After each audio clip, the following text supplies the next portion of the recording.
Buddy, we're here for Recovery Monday, episode number 48. Today we're going to do some Q&A questions from the Instagram crowd. So everybody on Instagram that's here today that posted a question on my Q&A post, thank you very much. We're going to talk about those questions today. So let's get cooking. Let's get the chat overlay up so everybody can see what each other is saying. My screen blanking software is off. Everything is ready to roll. The mic seems to be working. Apologies for the high-pitched whine. Like the last couple of live streams, I had a cable problem, believe it or not, that I just recently diagnosed. And yes, there was a little bit of a whine on there. So no, do not have tinnitus. The problem was with my gear. And it took me 2 weeks to figure that out. No high pitched sound today. Yes, I figured that out. I just had to replug my cables in. Who knew? Sometimes you just got to unplug and plug. So how's everybody doing today? And we are going to have a friend of mine is going to pop in too. She's in the green room. I have a green room. Very fancy, extremely fancy. So we're going to talk about that.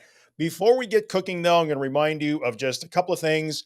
And that is that actually on Wednesday, this coming week, I'm doing my webinar. So in 2 days with Joanna Hardis, bit.ly/tolerating distress. If you want to learn more about that, we do it every month. Tolerating distress is an important part of the recovery process, and that's been going really well. I want to remind you that, there's this stuff too. So if you want to follow along in a lot of the stuff that I'm doing, you can go get my books at theanxioustruth.com/books. If you don't have my books and you want to follow along with all that stuff and, all the good stuff, I got to pay the bills. So I'm going to do that. So how's everybody doing today? First time to catch you live. Hey, Annika, how's it going? Lisa's here. If you're coming from the Facebook group, Restream will not show me your name. I'll just see Facebook user. So sorry about that. I won't be able to see your name. Hello, UK.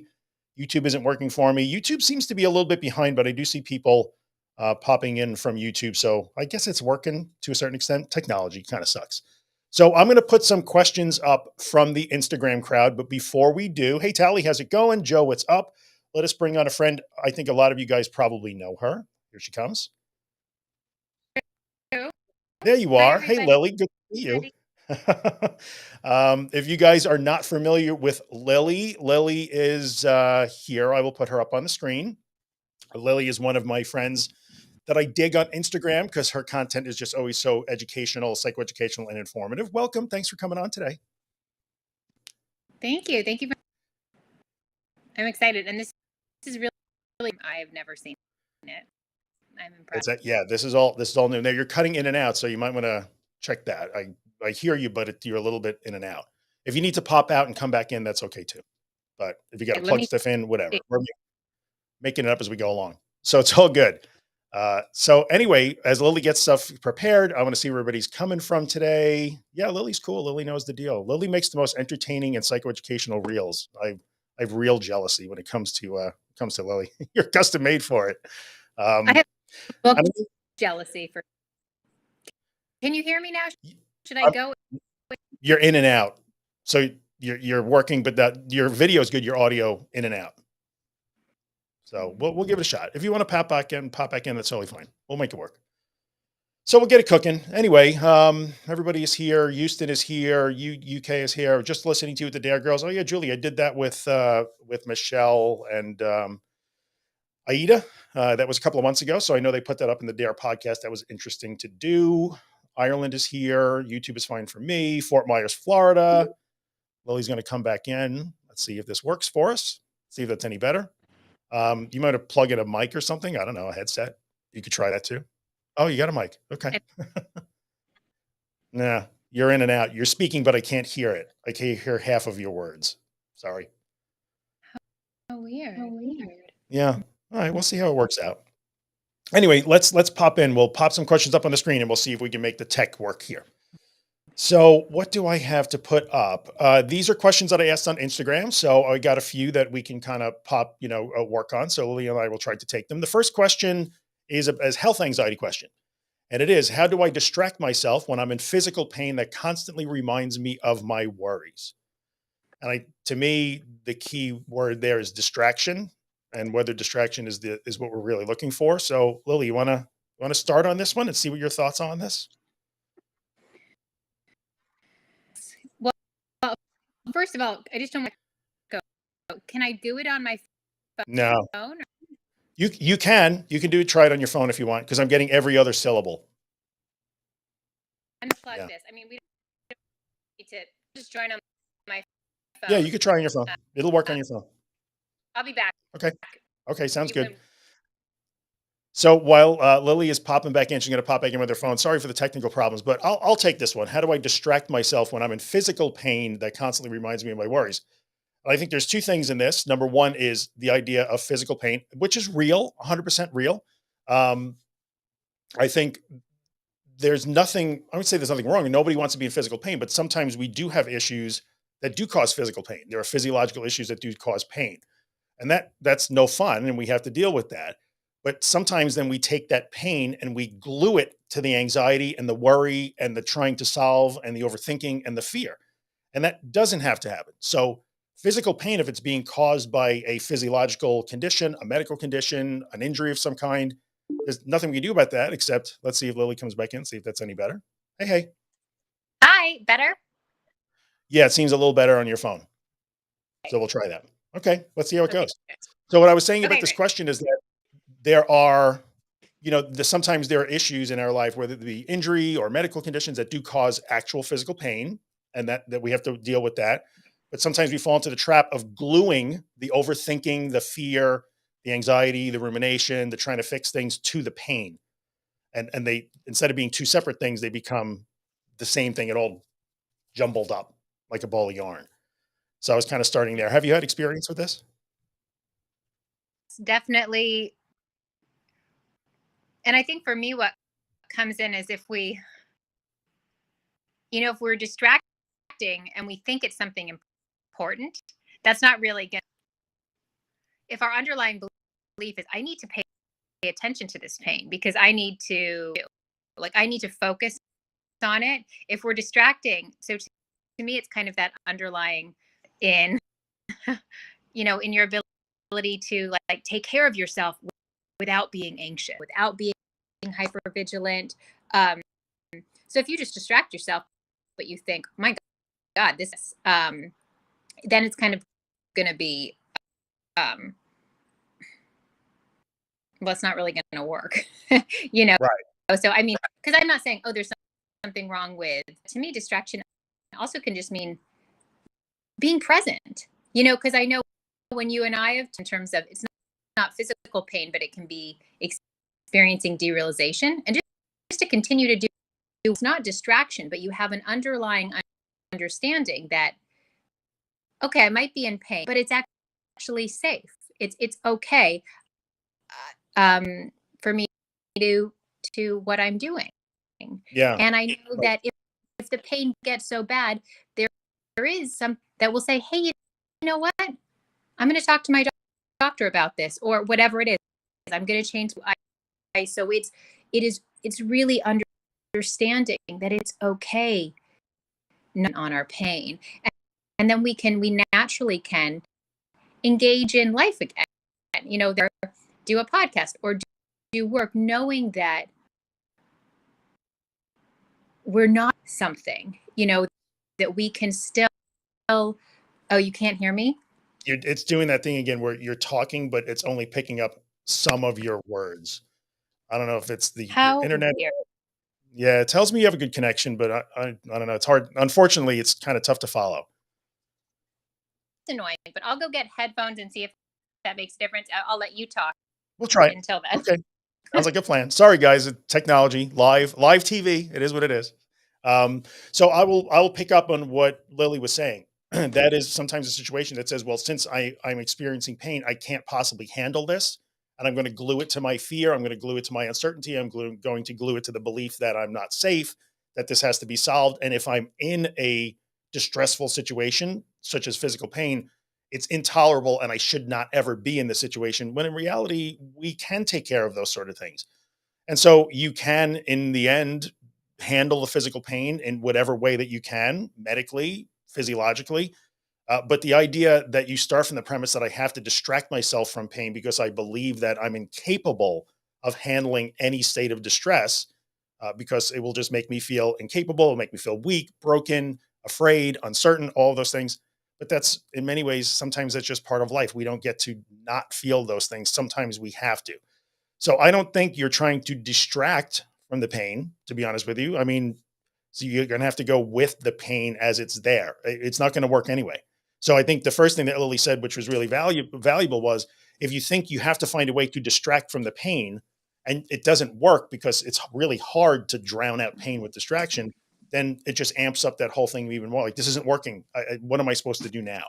So you're just adding a problem on top of a problem on top of a problem. So let's see. How's that? A little better with the headphones in? I see you plugged in now. I know. You tell me, is it better? It seemed better. I heard your door opening. So let's see. We'll do the best we can, guys. Sometimes technology not so great, right? Um, I know. so I think that's a reasonable answer to that question. Okay. Good. Yeah. Right. Anything else you want to add to that, Willow? No, I think you answered it. I think it was. Sounds good. All right, let's go on to the next one. Let's see what we get. This is a good question, I think, too. Oops, we lost Lily. She'll be back. We'll figure it out. How much window shopping can my anxious brain do? Here she is. We'll pop her back in. We are struggling mightily today. That's all right. We do this every week. Some are going to be okay. Some are not going to be okay. It's not working out so well for Lily. How much window shopping can my anxious brain do? Will it get tired of the rumination and shaming? This is a really good question. And that's the when will it get better thing. So the best way that I can answer this question, how much window shopping, which I love the term window shopping. So this person is kind of looking at her rumination and her overthinking as window shopping, looking for problems, looking for issues to probably solve. How much can my anxious brain do? Well, if you continue to interact with it, an unlimited amount of window shopping, right? An anxious brain will continually look for things, look for problems, look for dangers, look for threats, look for things that need to be solved and addressed. So my gut tells me that there's no limit to the amount of window shopping that your brain will do with anxious thoughts. Would you agree with that, my friend? Yes, yes, because I think when we think we're going to figure it out. This is just not working out. I'm so sorry, everybody. Uh, We lose you and then you're back. We losing your back. I don't know. It's I know, not my day. I don't want to make it take away from you. Yeah. Well, let's see. Let's see if you're maybe I think my phone's not working with this. So I'll try my computer. If it doesn't work, okay, try something else. We'll give it I don't want to take away. Okay. No problem. Okay. All right. We'll be here. Bye. So I think what Lily was starting to say was, yes, if we can sometimes fall into the trap where we think we have to be window shopping, right? So an anxious brain is just trying to protect you. Remember, your brain is there to keep you safe and alive, not to keep you happy. That's a common thing you hear all the time. So when it gets into that rut where it needs to just continually look for things to solve, look for threats to mitigate, look for dangers to escape, and those dangers can be so varied. Sometimes they're like more literal type dangers. Sometimes these are emotional dangers, social dangers. The threats could be mental. The threats could be in your relationship. The threats could be career or financial. And if you think that you can't handle that sort of thing, or that you have to constantly remain in control all the time of everything, predicting every possible problem, every possible threat, solving in advance, making sure that you stay clear of anything that could go wrong, then your brain can do that forever. It has an unlimited ability to keep looking and ruminating and ruminating. So the way that your brain gets tired of the ruminating and the shaming is to kind of let those things remain unsolved or even unasked, which seems super like, oh, try Lily again on her computer. Let's see how that works. Your brain hopefully gets tired of that what I was saying is when you start to leave those things. So those questions have to be left unanswered, which is uncomfortable. They sometimes have to be left unasked, which seems reckless and irresponsible sometimes.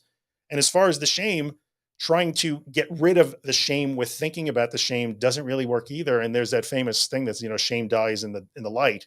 Sometimes you just have to feel that shame to work through it. So in the end, it's trying to you have to abandon the idea that you have to try to solve all of the thoughts, to stop them, to fix them, to find everything wrong. Let things be wrong. Let things be uncertain and unknown.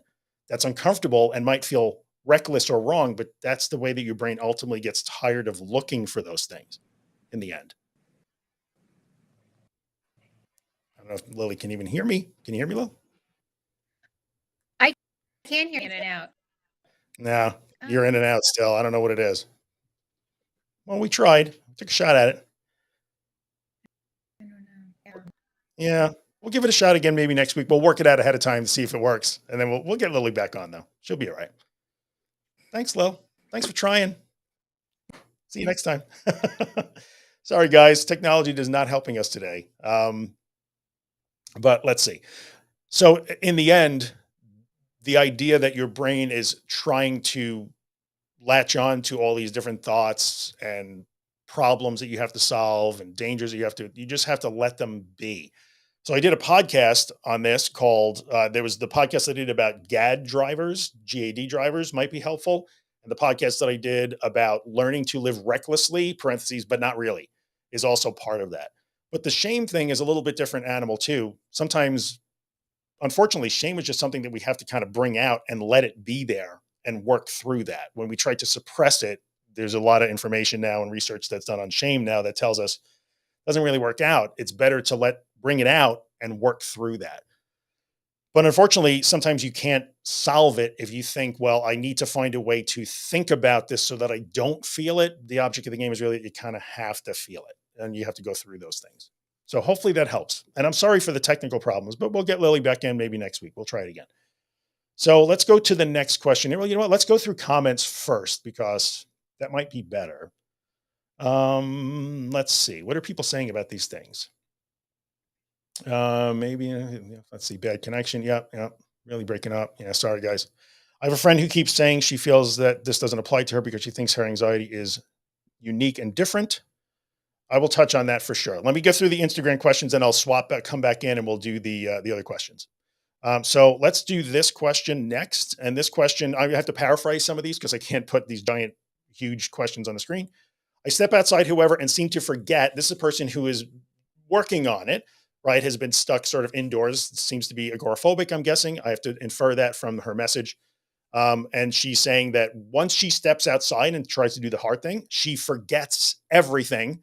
And it seems impossible to do because the sensations get so intense. And unfortunately, the answer to this question is that is correct. The sensations get more intense. And it really stinks that that is the way that it has to go. But you're afraid to step outside because you're afraid that you're going to experience those sensations. And the only way to get through this is to understand I have to go and experience these sensations and that they will get intense. And my job is to just let them be there. Now, that doesn't mean that in this situation, you would say, well, I'm going to walk out the door and I'm going to stay out there for 6 hours, but I'm going to walk out the door and I'm going to allow whatever happens, whatever sensations I have, I have. The issue here is you don't forget everything. You just are afraid. So that's really different. And there's nothing really to forget. So in this situation, that's why I don't give you letters. I have no acronyms. I don't have anything like that. In fact, in 2 weeks, there's a whole podcast episode and a whole bunch of episodes of the Anxious Morning newsletter that talk about this, how the program and the steps break down in these moments. There are no steps, unfortunately.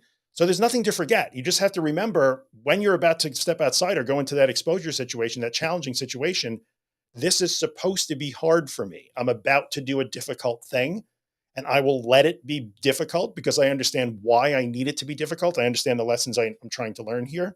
And I'm going to let it be difficult for 10 minutes. And if I make my 10 minutes and then I can go back in and try to get myself back together, I made the 10 minutes, I'm good to go. So there's not a lot to remember. So it's not like, oh, I forget everything. People say this all the time. It goes out the window. Well, it doesn't really go out the window because you probably have the presence of mind to run back inside. You don't forget that. And really all we're asking to do is not run back inside.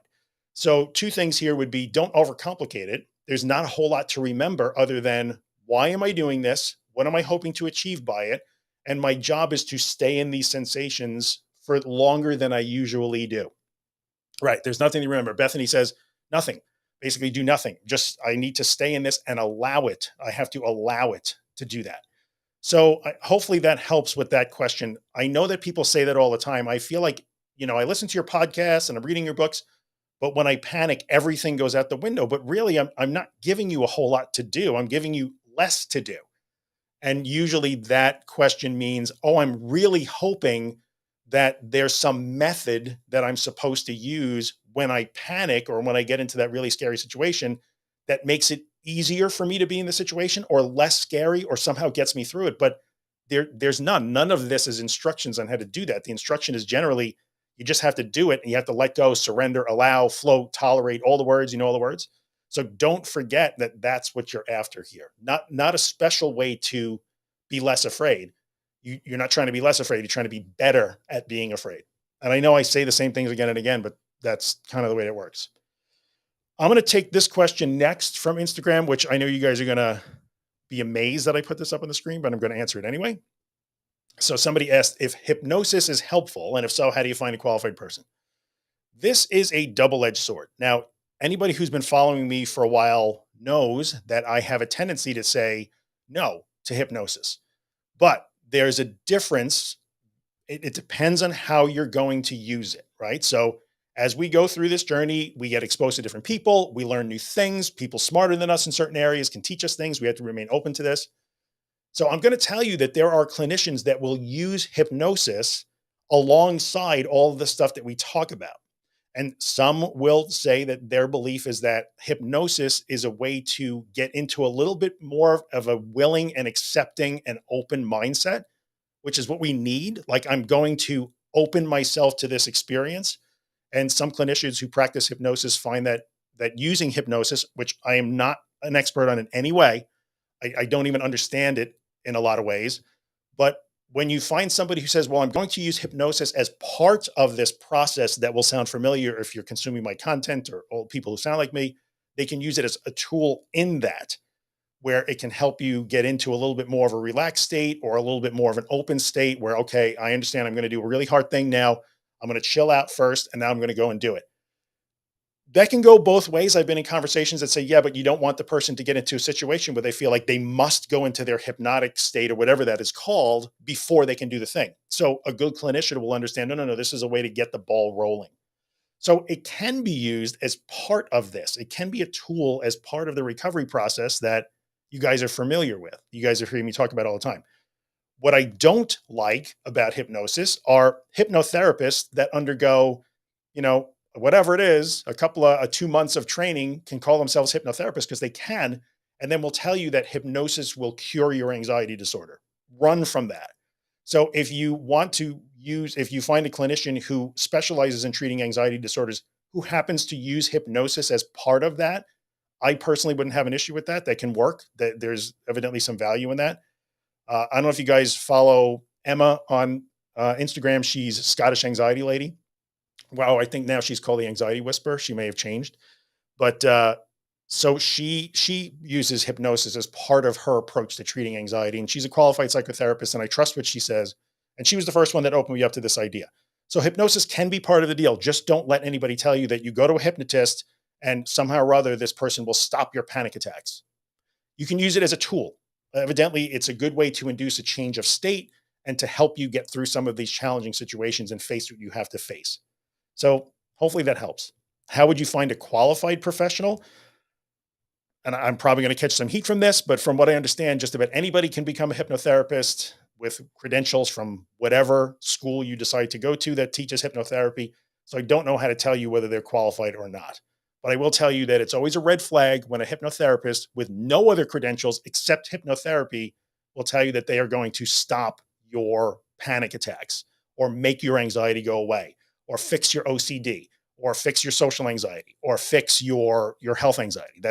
Run from that. That is not a good statement to run toward at all. So next one, what should you tell your brain as doing now? Okay, so this person asked the question about the specific context was, this person was going to get their haircut.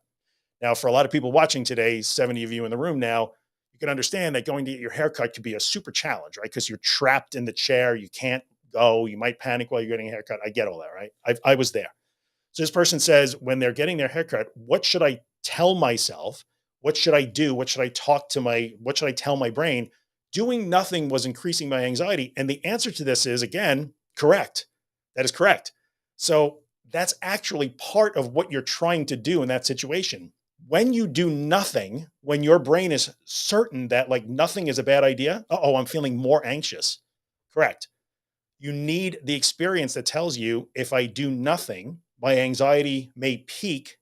It will ultimately, that haircut's going to end. Ultimately, it is going to come down. And when I did nothing, I still got through this. I did not have to treat my anxiety or my anxious state like it automatically and urgently needs fixing or evasive action. So unfortunately, what do I tell my brain and how can I, because I don't want to do nothing because doing nothing made me feel more anxious. Correct. Like you're doing this whole process because you think that you should never ever feel more anxious. That's the whole process, is learning that, oh, it's okay if I get anxious. And unfortunately, that means that initially you will experience that anxiety more intently because you're not trying to run from it. You're not trying to stop it. You're not trying to cope. You're not trying to do all those things. So you experience it in its raw state, in its full power, and learn that, oh, I could handle that. That can happen. So what do you tell your brain? Nothing. Like, yes, this is what's supposed to happen. I don't like that. I don't like to have to tell you that. And you don't have to like to do it. I didn't like doing it either. But I remember one of those first times when I had to go get my haircut, and it's like, okay, well, this time I'm just gonna do it this way.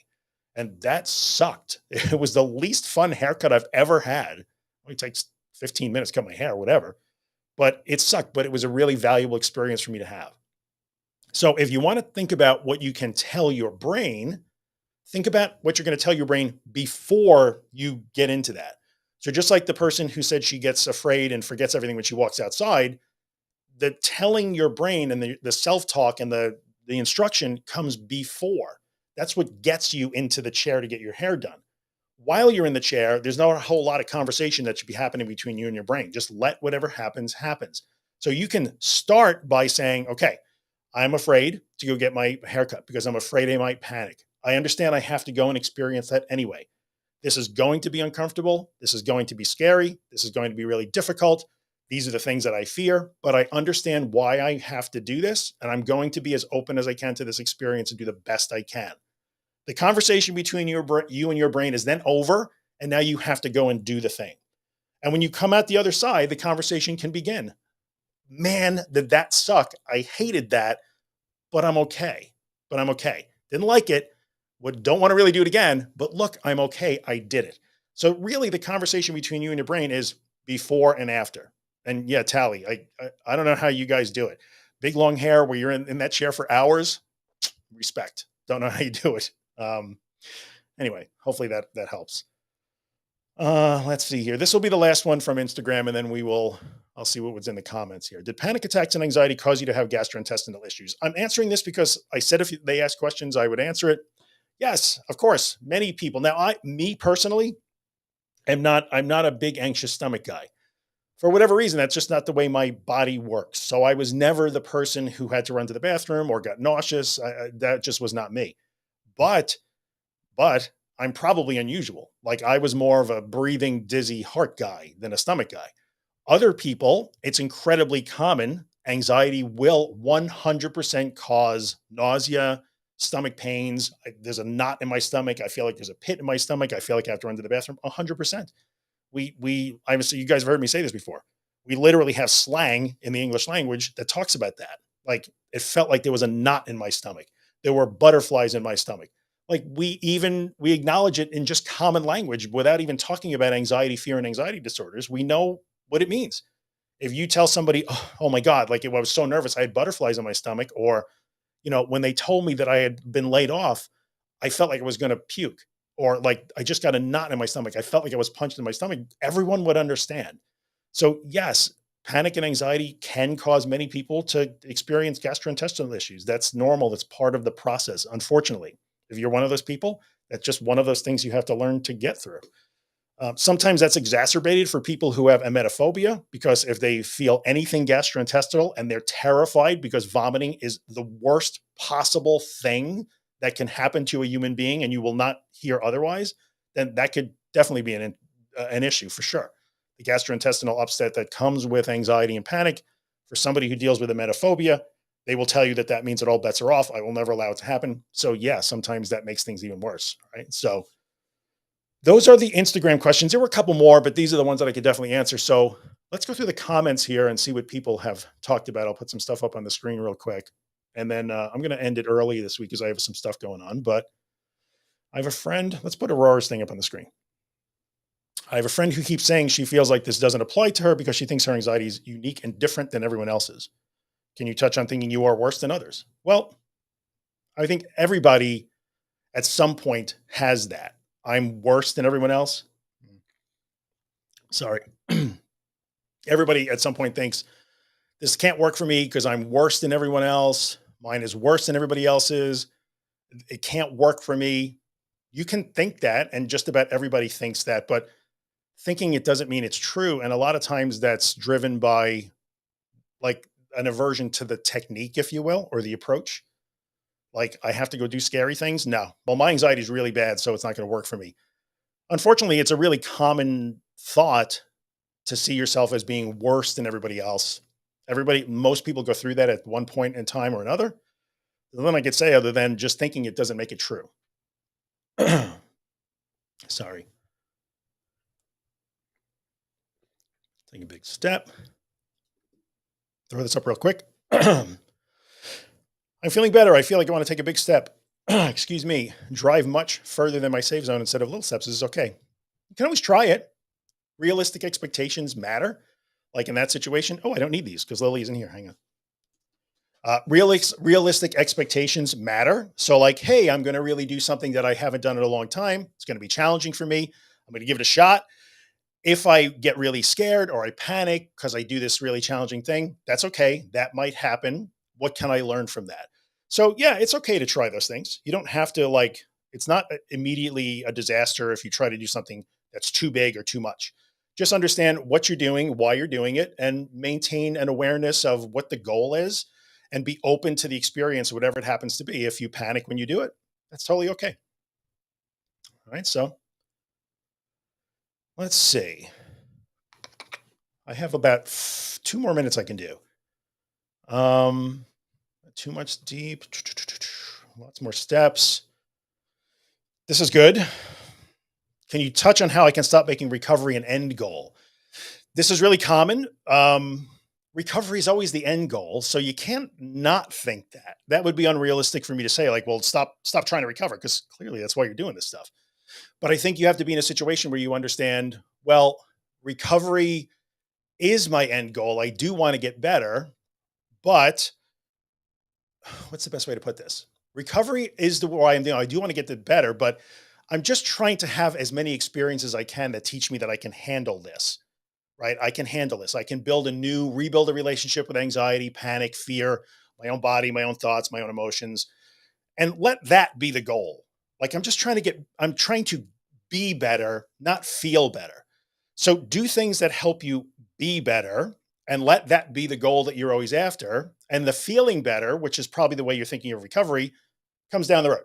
So that might be a way to reframe that so that it's a little bit easier to just, as opposed to always shooting for when am I going to feel different? When am I going to feel different? Well, shoot for when am I going to be different? When am I going to act different? And the feeling different will come sort of lagging behind that. Unfortunately, that's the way that works. Hopefully that works. I'll do one more. Yep, because I have a call coming up. Sorry, guys, I have to be a little shorter this week. Throw this up real quick. Does smoking cigarettes cause anxiety? Well, smoking cigarettes could certainly make you feel different. Nicotine is a stimulant. Nicotine is a weird thing because it's a stimulant, and some people will say it also relaxes them. So smoking cigarettes will make your body feel different. That's not the problem, although really smoking is not good for you, so you really shouldn't be smoking. But as far as does it create anxiety or cause anxiety? No, it causes your body to feel different things. The nicotine may be a stimulant, and that may be causing your heart to go a little faster, and it amps you up a little bit. That's okay. That's what nicotine does.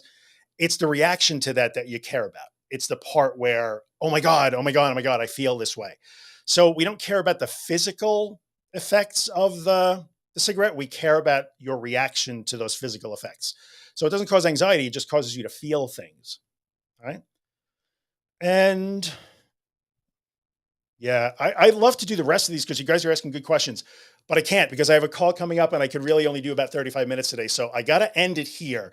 Sorry for the technical problems. We'll definitely get, somebody said crave a smoke when overwhelmed. I understand that. In a lot of ways, people will say that smoking is a way for them to calm down. So you might crave a cigarette when you get really anxious. I get that. It's a push-pull there. Anyway, that's a good point. Sorry, I can't stay for any longer. We'll try to get Lily back and fix the technology next time. I promise. I know it's a shorter one this week. This will stay on my YouTube. It's in its own playlist called Recovery Monday. It'll stay in my Facebook. It will stay in the Facebook group. But yeah, so thanks a bunch. I appreciate it. Next week, we'll do some more questions. I'll try to get Lily back in. Maybe we'll do questions in the Facebook group. There'll be a little bit more that we can answer. And that's it, guys. Thanks for hanging out on Monday. And thanks for hanging in there with all the technology problems. I know it sort of sucked, but we'll work them out. See you next time.